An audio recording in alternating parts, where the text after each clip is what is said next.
DXKT Davao, DXKP Pagadian, DXXX Zamboanga, DXDX General Santos. RPN Radio Philippines Network, DXKD Dipolo Radio Ronda, member kapisanan ng mga broadcaster ng Pilipinas.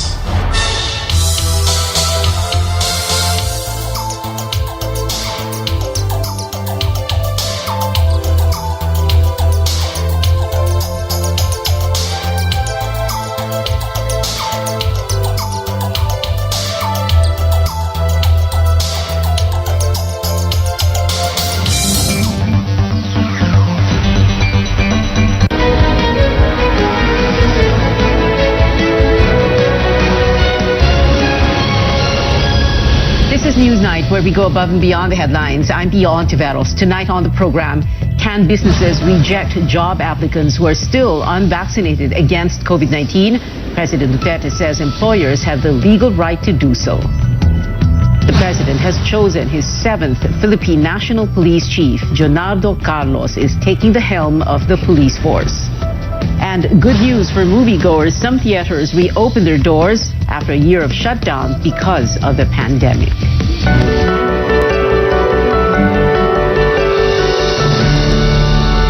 Employers have the legal right to refuse job applicants who are unvaccinated against COVID-19. That's according to President Duterte. The president, who is a lawyer, explains in doing so, business owners are only protecting their investments and other employees. Here's the president in his own words. You have the right to refuse to accept as an employee of somebody who is not vaccinated and would go and join the rest of the employees in the factory or in a place or whatever workplace that you have as your business. Tapos this guy would start to contaminate everybody. It could mean a loss of stoppage of whatever kung puro nagkasakit na. I think it's legal for employers not to accept people who are not vaccinated. While he sees no problem with employers not hiring unvaccinated applicants, Mr. Duterte, however, says it would be illegal for business owners to fire employees who refuse to be vaccinated. Justice Secretary Menardo Guevara earlier said there is no legal basis for businesses to force employees to receive coronavirus shots. The Labor Department also said employees cannot be terminated just because they are unvaccinated. But for Senator Grace Poe, unvaccinated applicants should not be rejected and instead be offered assistance. Poe calls for more efficient coordination between companies and local governments to give those seeking jobs access to COVID-19 vaccines. She says giving people both the vaccines and jobs will save lives and livelihoods amid the pandemic. The latest data shows there are 4.25 million unemployed Filipinos in September. That is 370,000 more from the 3.88 million in August. The government aims to immunize 15 million individuals during the 3-day vaccination drive dubbed Bayanihan Bakunahan. Vaccine czar Carlito Galvez says other regions will extend help to those still struggling to administer shots during the event slated from November 29th to December 1st. Schools, gymnasiums, fast food chains, malls, and workplaces will be transformed into inoculation sites so that there is enough space to accommodate all vaccinees. President Duterte urged Filipinos to participate in the program. Ngayong lahat nagpabakuna are heroes. Lahat kayo hero. Yung hindi nagpabakuna, yung mga pangit na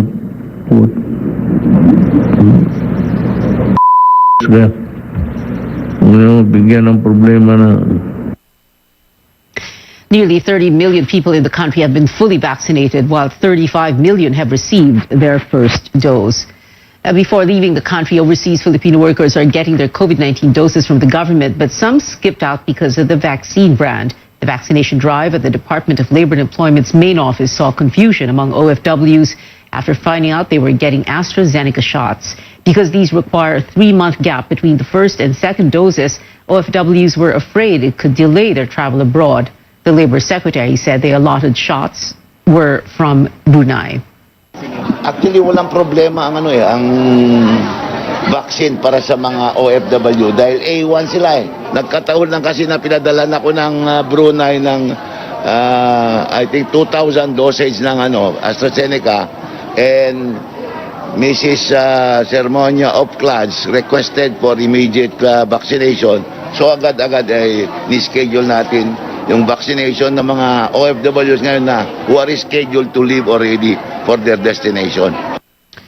Labor officials explained to OFWs that they could get their second dose in countries where they would be deployed. Dole aims to vaccinate 2,000 workers bound for travel abroad.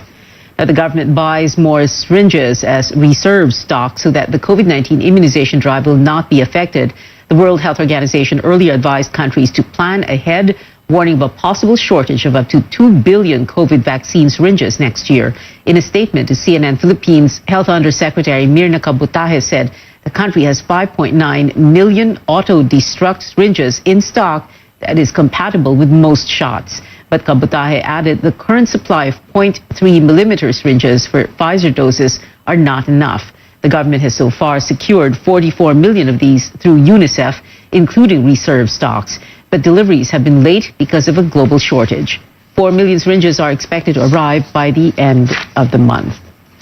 As plans to reopen more schools are underway, a group wants students to have free access to housing and transportation. The National Union of Students of the Philippines says this is one way to prevent students from catching COVID-19, particularly those who commute to school. Last week, the government hit the green light on increasing passenger capacity in public transport, citing the decrease in cases. Nandito pa rin talaga tayo sa point na nagko-call tayo for additional funding para mag-materialize itong mga basic services na ito na ma-provide sa ating mga estudyante na sasabak sa face-to-face classes. Health advocate Dr. Josh San Pedro also stresses the need for regular testing among teachers and school personnel. He cites recommendations from the World Health Organization and the Centers for Disease Control and Prevention that monitoring student symptoms is not enough to avoid transmission. But for Education Chief Leonor Briones, regular testing may be, quote, traumatic for young students. The pilot run of limited in-person classes will be done in 120 schools with students from kinder to grade 3 and senior high school. Now, in news overseas, Singapore will require anyone, quote, unvaccinated by choice to pay for their own medical bills if they seek treatment for COVID-19. The Southeast Asian government pays for all COVID-19 related medical bills for Singaporeans, permanent residents, and long-term visa holders. But the country's health ministry says the unvaccinated make up a majority of those requiring intensive inpatient care, straining its healthcare resources. The new policy takes effect December 8th. France will require people over 65 years old to get a third COVID-19 shot to revalidate their health pass.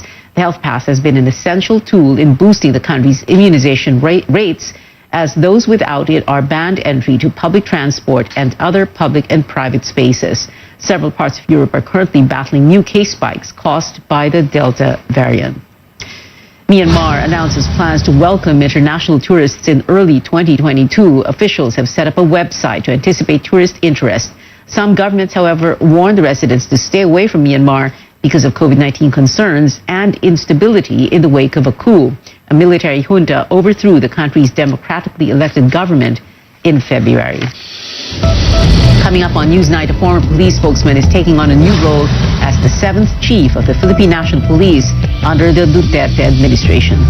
And an ally of presidential daughter and Davao City Mayor Sara Duterte is confident she will gun for the highest post in 2022. Details after this short break.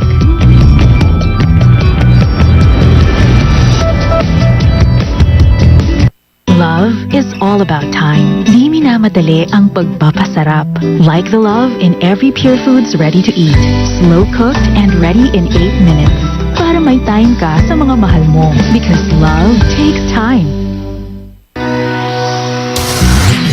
Ang RPN DXK Radio Ronda 1053 kHz.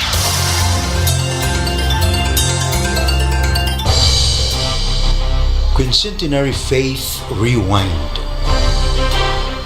Ferdinand Magellan died in the hands of Dato Lapu-Lapu in the Battle of Mactan.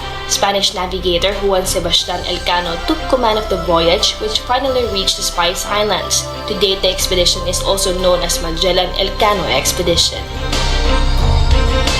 KBP marks 500 years of Christianity and this station. Honorable Angel Halusos Carion, Batanon, Buutan ug Malagaron, City Councilor of the Pitan City, Chairman, Committee on Tourism, Committee on Labor, Committee on Child Welfare and Development. Honorable Angel Halusos Carion, Batanon, Buutan ug Malagaron, City Councilor of the Pitan City. Kini ang RPN Dex Kini Radio Runda 1053 kHz. Miss out. This Christmas, gift giving is made easy at Robinson Supermarket with their easy-to-order Christmas basket. Here in Robinson Supermarket, our customers can choose from pre-made, vendor-exclusive, a basket for World Vision, and fruit baskets. We also have desserts and platters, which are available in select Robinson Supermarket branches. Our customers also have the option to create their own baskets based on their preferences and liking. We offer a wide variety of baskets for as low as 150 pesos up to 3,500 pesos depending on your budget. Customers can order these Christmas baskets in all Robinson Supermarket branches or online via Go Robinson. For the complete list of the available baskets, you can visit our customer service area or view the online catalog in our official website. Our Christmas baskets are available until January 15, 2022 in all Robinson Supermarket branches. Enjoy a stress-free holiday season by ordering a Christmas basket and spread joy to your loved ones easily and safely. Merry Christmas!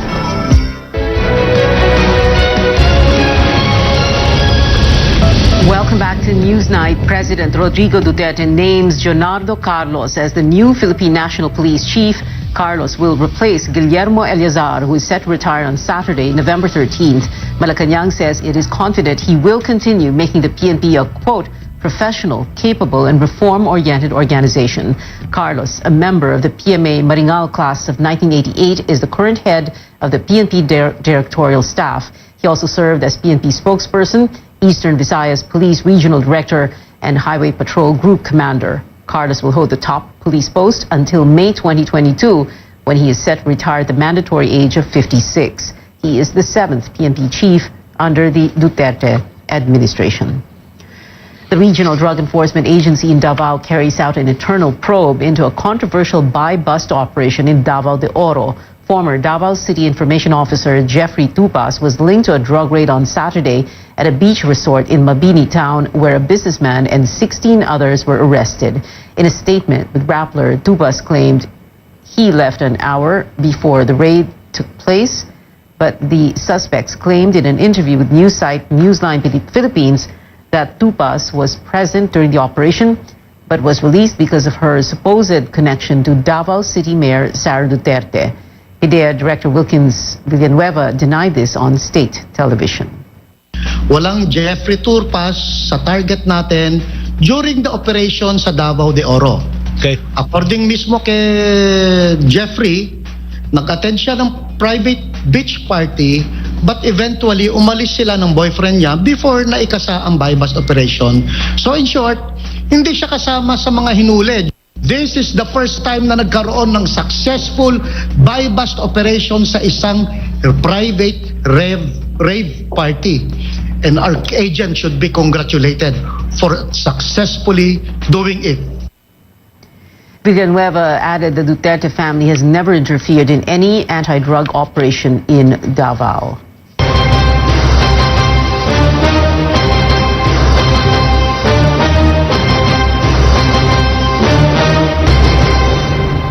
An ally of Davao City Mayor Sara Duterte believes she will run for president after she withdrew her re-election bid.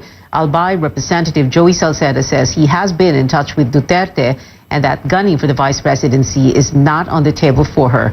Salceda claims there is a strong chance she will run as the standard bearer of the Lakas CMD, the party of former President Gloria Macapagal Arroyo, instead of PDP Laban, which is headed by her father, President Duterte.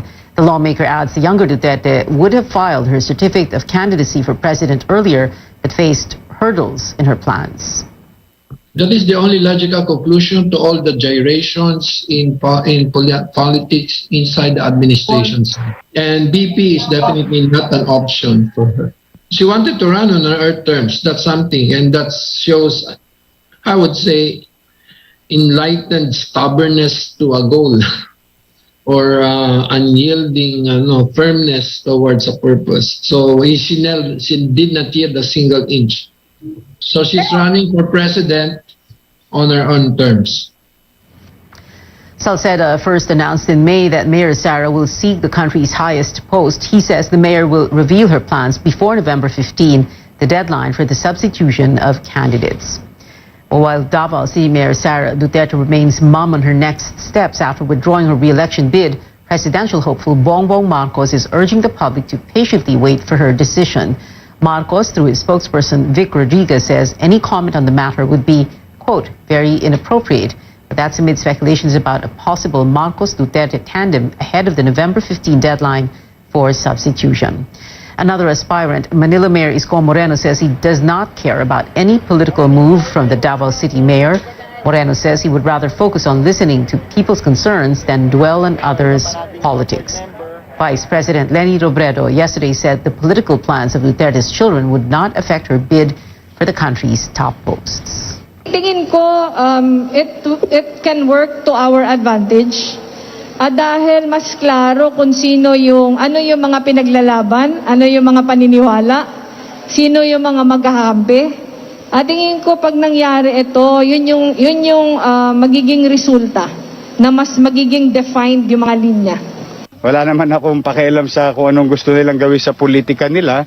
Kami ni Doc Willie tumakbo, nagdesisyon ng maaga, sumali at isinumite namin ang aming aplikasyon sa taong bayan para maglingkod sa taong bayan. Yung kanila, wala naman kami doon, hindi naman kami kasali ng kanilang politika. Buhay nila yon, basta kami sa tao muna. In a tweet, Labor leader Leody de Guzman dared Mayor Duterte to run. In this way, de Guzman says the public can further show their contempt for what he describes as her father's failed governance. Well, what would Sara Duterte's path to the presidential race or any other national post in the 2022 elections be? Our Melissa Lopez is here to walk us through the process of substitution. Melissa, go ahead. Political parties have 4 working days left to tweak their lineups for the upcoming polls. The Commission on Elections has set a November 15 deadline, that's on Monday, for what it calls voluntary substitutions, where parties are allowed to switch the candidates they're fielding for any post.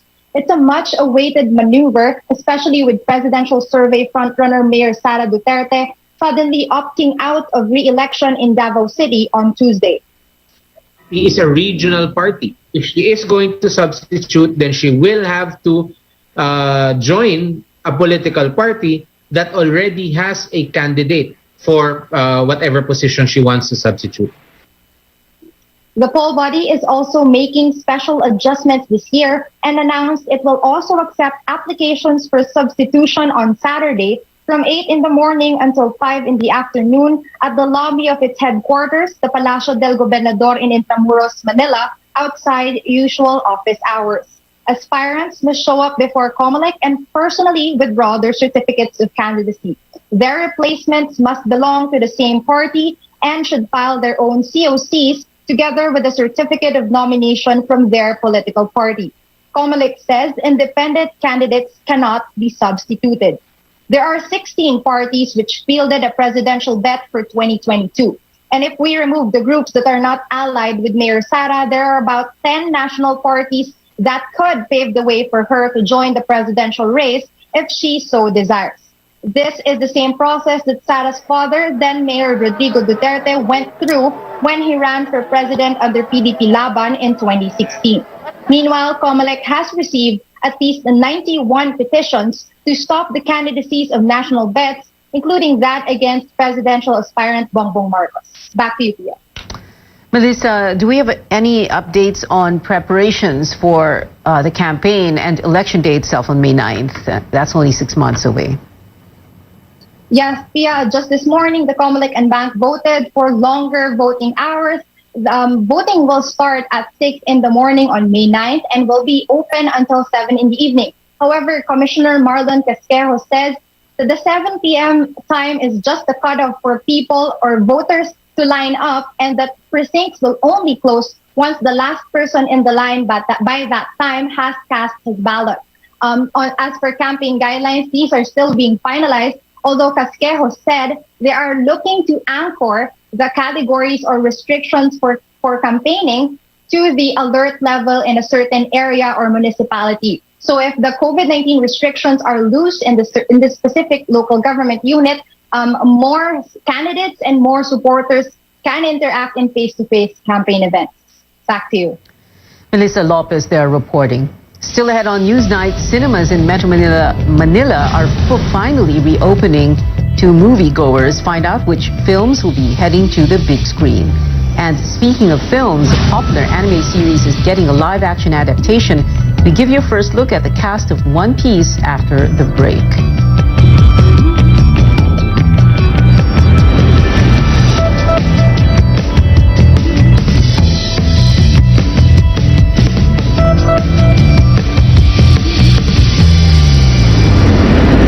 Number one ba talaga ang Pure Foods Tender Juicy? The best! No more questions, Your Honor. Walang duda! Pinaka-tender, pinaka-juicy, at pinaka-masarap. Kaya number one. Pa-order by the court! Walang duda. Kids can tell, number one ang Pure Foods Tender Juicy. I'll be teaching you how to make a salty dog, which is typically a vodka-based cocktail, but as a gin lover, we're changing it up to make it even better. For this, you'll need, for the tools, grab your lemon wedge and apply it on the mouth of your glass. Grab your salt and dip in the mouth of your glass to create an even layer. Grab your cocktail shaker and pour your grapefruit juice, your lime juice, and your simple syrup. Lastly, our GSM Premium Gin. We're going to fill our shaker with ice. Now, shake. Get your glass and carefully add in some ice. Pour our cocktail. Then a grapefruit wedge. And here it is, your salty dog made with GSM Premium Gin. When it comes to my family, I make sure to give them only the best. Meals that are healthy, safe, and flavorful. And that is why I choose Magnolia ready-to-cook chicken templados. It is so easy to prepare. In just 12 to 15 minutes, you can already enjoy this delicious family flavor. All you have to do is preheat your pan with oil. Now, pan fry your Magnolia ready-to-cook chicken barbecue. And if you wish, you can also grill this for about 12 to 15 minutes or until cooked. There you go, and now you can enjoy home-style goodness with Magnolia ready-to-cook chicken templados.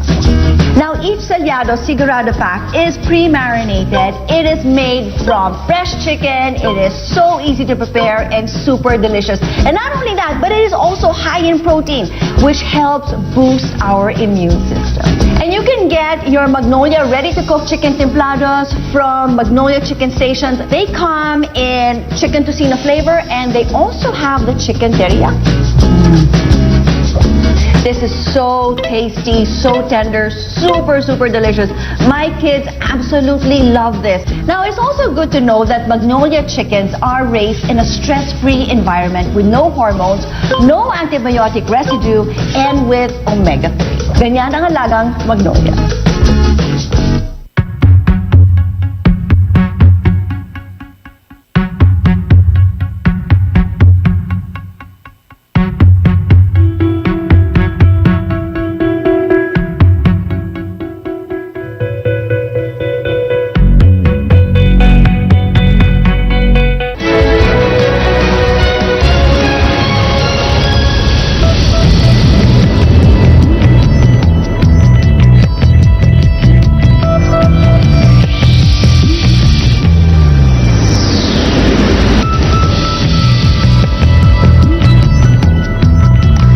Welcome back. Today, theaters got to see Pinoy moviegoers again after over a year of closure because of the pandemic. Movie exhibitors in the country say they lost 21 billion pesos in ticket sales. They're now trying to recover by reopening some cinemas as restrictions eased in Metro Manila. Chrissy Matulak has that story. Watching movies is a form of therapy for Lord De Vera. When cinemas closed down temporarily due to the COVID-19 pandemic, Lord needed to find new ways to cope with his anxiety and stress. So when he heard the news that cinemas can now reopen, he was one of the first people to line up and buy a ticket. I really tried not to watch kasi I want to watch it on the big screen na knowing na may mag-open na yung cinemas. Kasi I'm a fan of watching movies talaga sa cinema, even if mag-isa lang ako.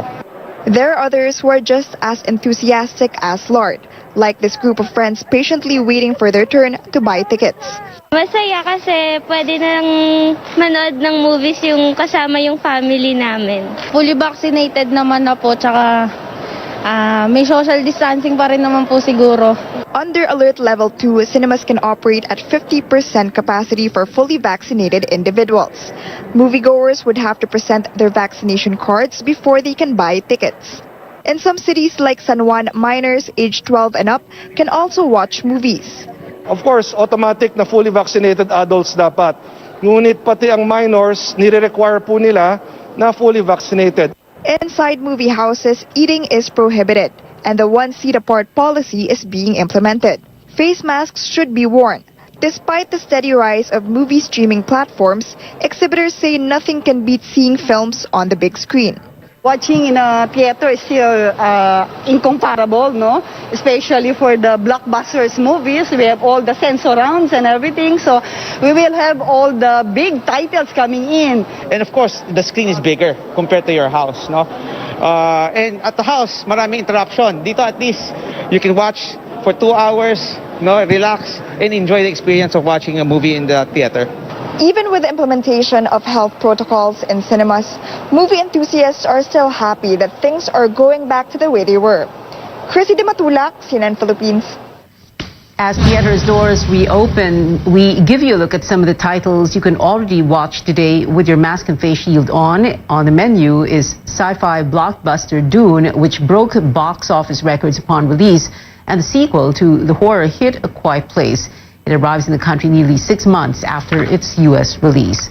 The long wait will also be over for fans of the Marvel Cinematic Universe. Black Widow, starring Scarlett Johansson, comes out November 17, and Shang-Chi, the first Asian-led superhero MCU movie, is out on the 24th.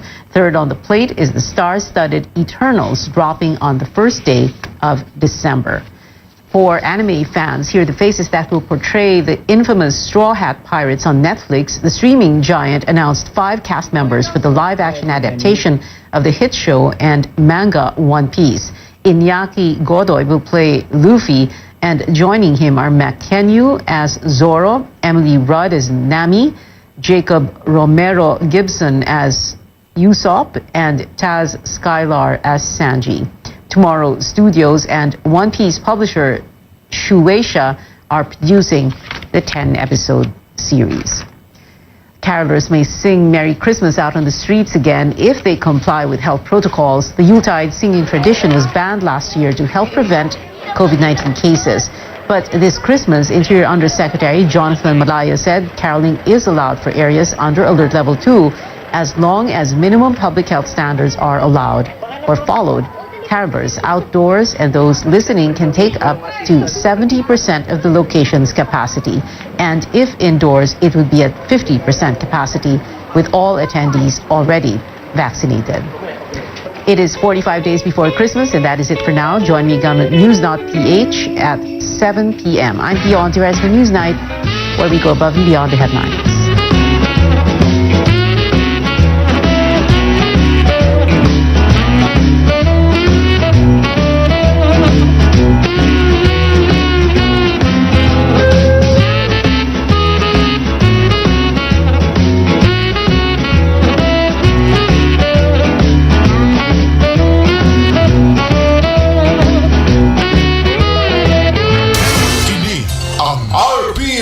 Skinny Radio Runda 1053 kHz.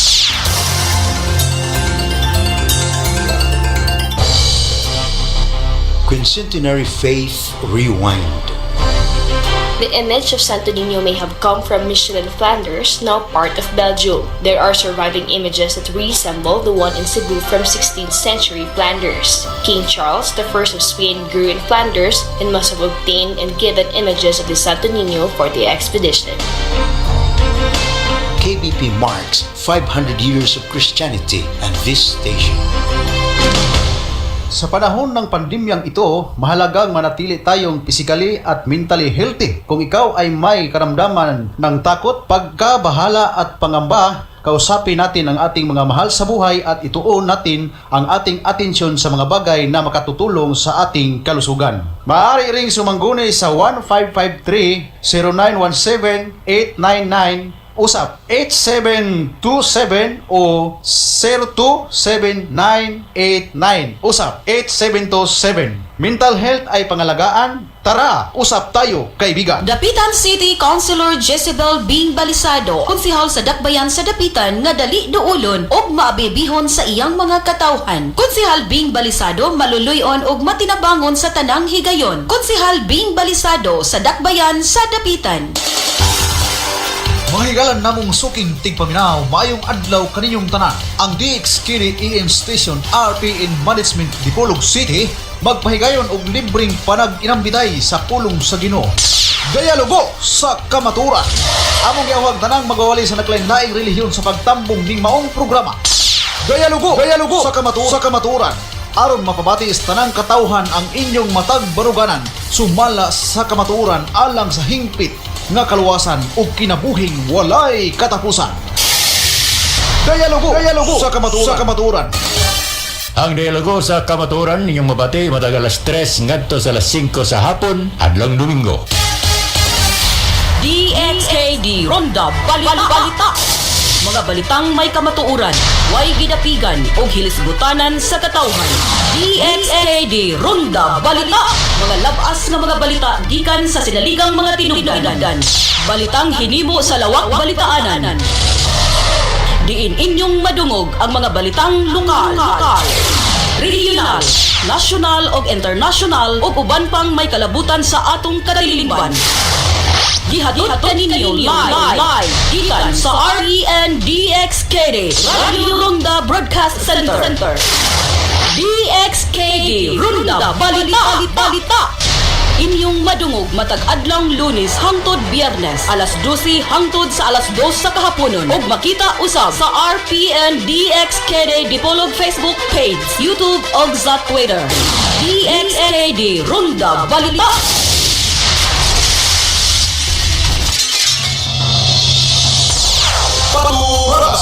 Paturagas. Watod kaninyo sa mga labas ng mga balita. Paturagas. Mga balitang gikan sa lokal, regional ug nasyonal nga mga tinubdan. Paturagas. Hisgot sa bisan unsang hilisgutanan nga may kalabigitan sa katawhan. Paturagas. Inyong mabati din hilamang sa RPN DXKD Dipolog 1053 sa dial sa inyong mga radyo. Ang tulmanong Paturagas inyong mabati matag alas 8 ngadto na sa alas 9 sa buntag, Lunes hangtod Biyernes. RPN Radio Philippines Network DXKD Dipolog Radyo Ronda. Member kapisanan ng mga broadcaster ng Pilipinas.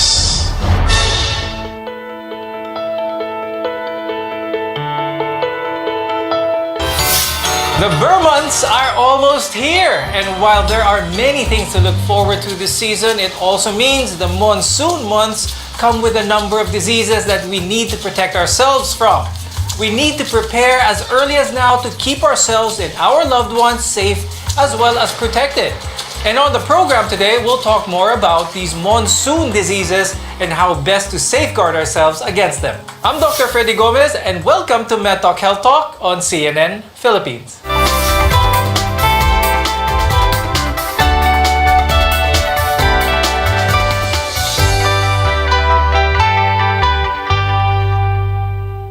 As the weather gets a little cooler than usual, there are several rainy season diseases to watch out for. And what are these diseases and how can we protect ourselves from them?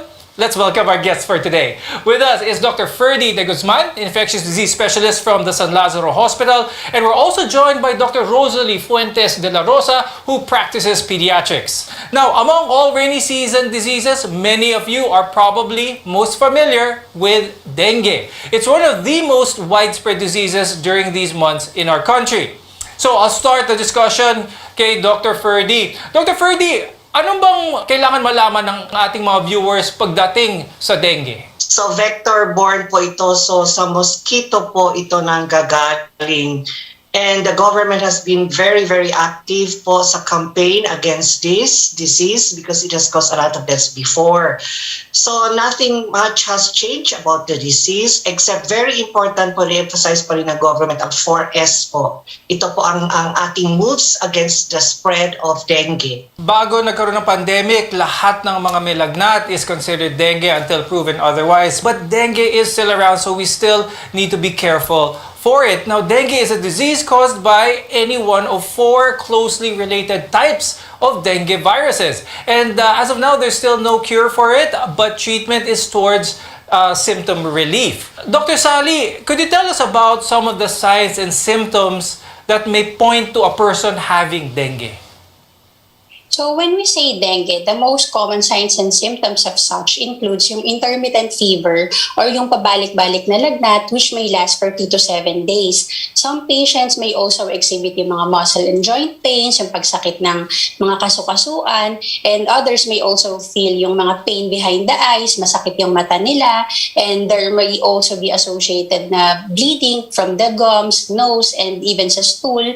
Some may also experience loss of appetite or yung kawalan ng na kumain at pagsakit ng tiyan, and also skin rashes. If you're feeling any of these symptoms, telehealth is readily available for you. Dengue infection can get progressively worse, so early detection ang kailangan. These types of symptoms, Dr. Sally, some people may automatically think na meron silang COVID-19. Ano yung mga symptoms ng dengue na talagang bukod tangi sa dengue? To distinguish them apart, since overlapping yung symptoms nila, is to get the diagnostic test specific for those diseases. Right. That way, we can tell them apart, we can objectively and accurately diagnose the patient. Kapag may kahit isang symptom pa lang, the best thing to do while waiting to be tested is to isolate themselves kasi hindi pa sure kung ano yung pinakasakit nila, whether dengue ba talaga or COVID-19.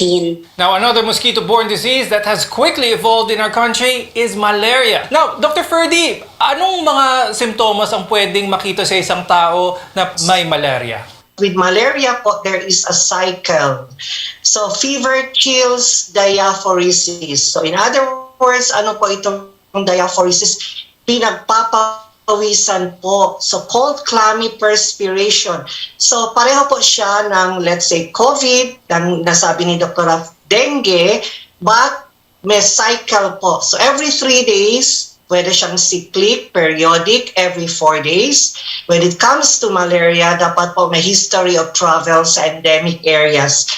You don't find malaria in the heart of Metro Manila. Okay, I think you bring up a good point, Dr. Ferdy, that malaria is very unlikely to be seen here in populated areas, urban areas. Why is that so? Meron kayang kinalaman ito sa type of vector at yung kung saan niya gustong manirahan? The scientists discovered an additional species po sa list of mosquitoes responsible for malaria. So 5 na po yun, but fortunately, the mosquitoes cannot breed in Metro Manila. Kaya nga po, identified na lang po ang selected areas in the Philippines, Palawan, and I think some towns of Rizal. So this is actually the most difficult to treat, and it has high fatality rate if untreated po. Now, apart from mosquito-borne illnesses, a number of rainy season diseases in our country are due to improper solid waste disposal. It's also a common pastime to wade in flooded waters here at home, and among these diseases is leptospirosis. Dr. Ferdy, please explain kung ano ang leptospirosis. Anong dapat malaman ng ating mga viewers? Ang leptospirosis po, again, nakukuha po ito sa baha. A lot of our kababayans already know that. Sasabihin po ng iba, wala po akong sugat. Dok, paano ako nagka-lepto? Wala akong sugat. Usually po, yung mga dry skin natin sa paa can be an entrance for leptospira. But the common advice, of course, is pag umulan po, lalo na ngayon, monsoon rains, yung unang baha po, that's the one at the highest risk for leptospira. Kasi ito yung mga natambak na basura sa mga estero po. And if it rains, they get loosened up. And yan po ang lumulutang sa baha. So yung mga workers po, when they go to the office, ang advice lang po namin is wash when you reach home. Given that contaminated water might be hard to avoid for many people here at home, what is the best way to prevent leptospirosis, Dr. Sally? The best way to prevent leptospirosis is of course to avoid swimming, yung pagligo, and even yung wading sa potentially contaminated floodwaters or yung paglusong sa baha. And if it's inevitable or wading in flood cannot be prevented, best to wear protective clothing or footwear such as raincoat and boots. Getting infected is high likely if the person who waded or yung lumusong sa baha has an open wound or may mga dry cracked skin. And lastly, and most importantly, always maintain cleanliness in the house to ensure proper control of rodents or rats infestation. These are only a few diseases we need to protect ourselves from. When we return, we'll continue with our discussion on other monsoon diseases. Stay with us here on Med Talk Health Talk. You're watching CNN Philippines.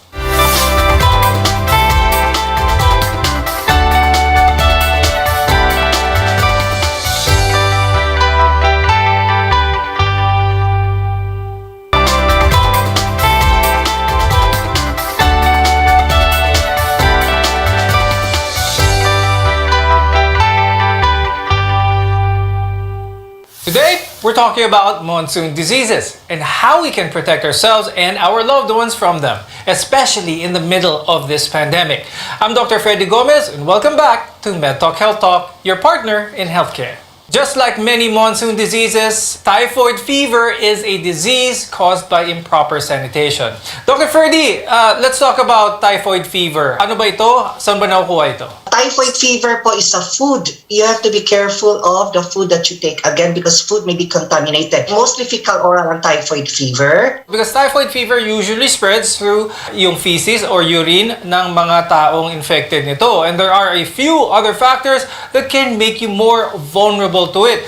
Dr. Sally, let's emphasize to our viewers 3 or 5 factors that they need to be mindful of to protect themselves against typhoid. So the risk is higher in population with lack of access to safe water and adequate sanitation. The risk is also greater if you travel to endemic areas with poor sanitation, poor hygiene, and proximity to yung mga flying insects like yung mga langaw. Kaya we always advise our patients to avoid yung mga eating street foods which can be potentially contaminated since yung mga street foods, diba, they are more commonly left uncovered. And even yung consumption or pagkain natin ng mga raw and contaminated fruits and vegetables can also be a risk factor. That's why it's important to wash thoroughly or hugasan po natin maigi ang mga fruits and vegetables before eating them and cook our food well and use food cover. That way, flies can be prevented from contaminating them. High risk factor din yung pagiging isang healthcare worker who handles directly specimen for mga typhoid fever.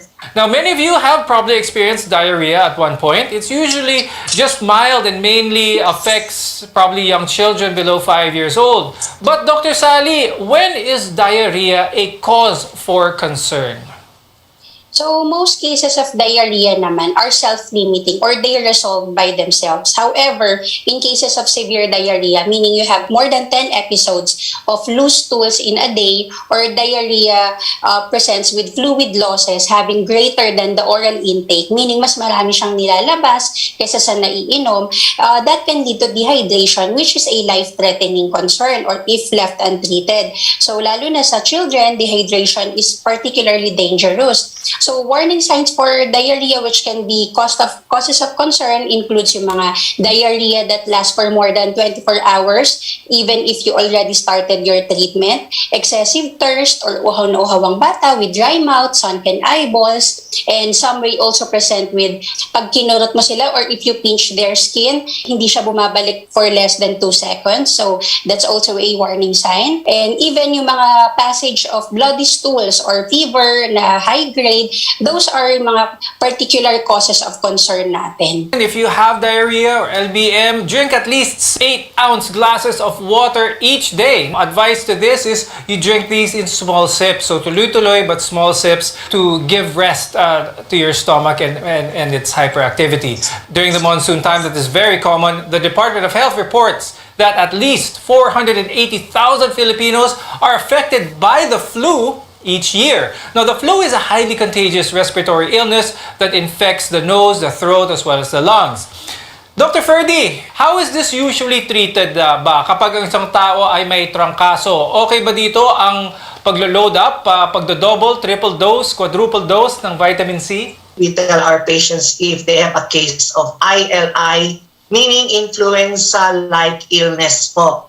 So pag sabi namin sipon-sipon lang, masakit ang katawan mo, so trangkaso lang yan, pahinga lang po sa bahay, rest, and lots of fluids and vitamin C. But nowadays po is much complicated, lalo na if you go to the hospitals. Kasi po pareho po silang mga influenza-like illnesses. But in this case, pag sigurado tayo na trangkaso na, of course, paracetamol lang po, vitamin C and pahinga. But if you have yourselves checked and it turns out to be positive for COVID, ibang usapan na po yan.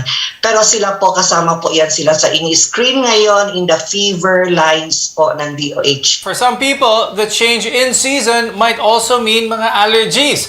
The rainy season usually brings about common allergens such as pollen, dust mites, as well as mold. Now, this allergic reaction is called allergic rhinitis or allergic rhinosinusitis. Now, Dr. Sally, how can we know if we're sensitive sa mga allergens na ito? No? Ano yung mga symptoms naman na pwedeng maramdaman kapag may allergic rhinitis ang isang tao?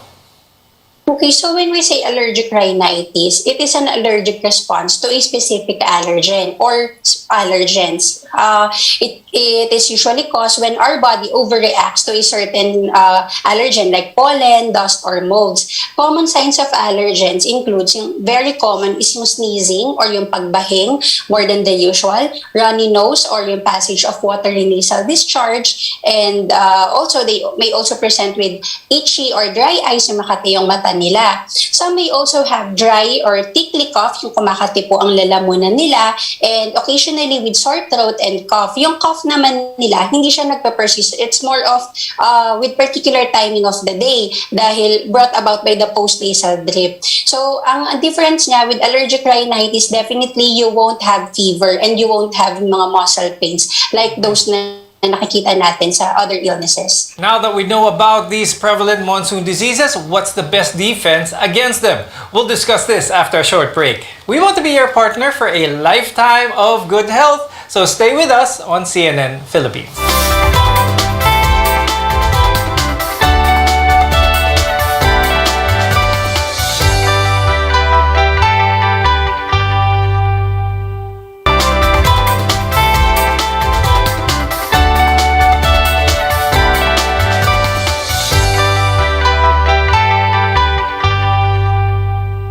I'm Dr. Freddy Gomez, and this is MedTalk Health Talk, where your health comes first. If you find yourself getting sick this rainy season, don't panic. Sometimes it can be prevented, but there are so many steps you can take to protect yourself from all of these viruses. From frequent hand washing to staying hydrated and getting immunization shots or prescriptions, we'll discuss all of these right now. So your first and best line of defense against viruses is to choose a healthy lifestyle. This is the best way to naturally keep your immune system strong. Dr. Sally, can you give us some tips to strengthen our immune system? Our first line of defense is really to choose a healthy lifestyle. It is the single best step we can take to naturally keep our immune system working properly. So our body functions better when we are protected from environmental assaults, and reinforce further if we take yung mga healthy living strategies such as avoiding smoking or other vices, eating nutritious food, staying hydrated, taking our daily doses of vitamins, exercising regularly, and getting adequate sleep, and as much as possible, try to minimize yung mga unnecessary stress.